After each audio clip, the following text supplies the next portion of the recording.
Bon, bonjour. Alors, Monsieur Roy, enseignant au lycée Paul Constant à Montluçon, dans l'Allier.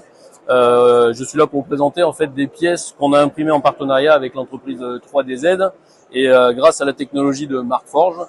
Donc, on a devant nous des pièces imprimées dans le cadre du projet avec les BTS CPRP. Dans le cadre, enfin, on imprime des pièces grâce à la technologie métal.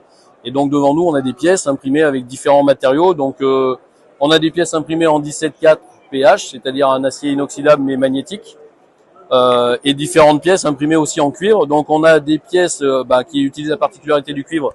Donc notamment celle-ci, là, ce sont des échangeurs thermiques. Alors ces pièces en échangeur thermique où on voit une découpe au fil qui nous a permis de voir qu'à l'intérieur les pièces sont complètement creuses.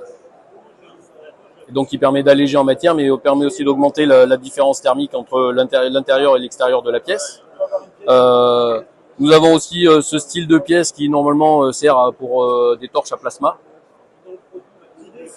Donc pareil, tout en cuivre. Et là aussi un espèce de serpentin qui sert aussi d'échangeur thermique, qui normalement sert à faire passer un fluide pour soit le refroidir, soit le réchauffer.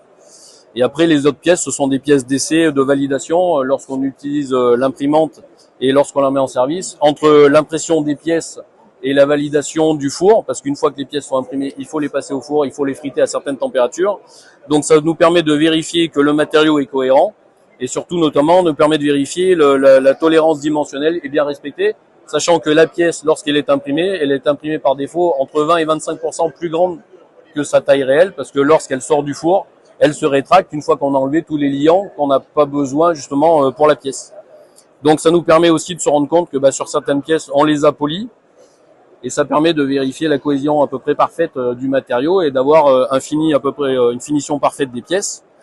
Et y compris sur ce genre de pièces qui va servir de TP l'année prochaine, dans le cadre où ça c'est un croisillon qui sert à l'intérieur d'un différentiel, qui sert à tenir les engrenages d'un différentiel. Donc l'idée c'est de partir d'une pièce imprimée en 3D en métal, remplaçant un brut forgé ou moulé. Et le but après, c'est de la passer grâce à la commande numérique, de réimprimer toutes les surfaces fonctionnelles et de voir comment le matériau réagit. Donc c'est une autre façon d'approcher les pièces pour les élèves. Et je terminerai justement avec cette pièce-là qui est imprimée avec la Markforged X7 en Onyx. La particularité de cette pièce, c'est qu'elle est imprimée grâce à un logiciel établi par une start-up établie à Dubaï. Et en fait, qui a la particularité de générer des pièces en intelligence artificielle.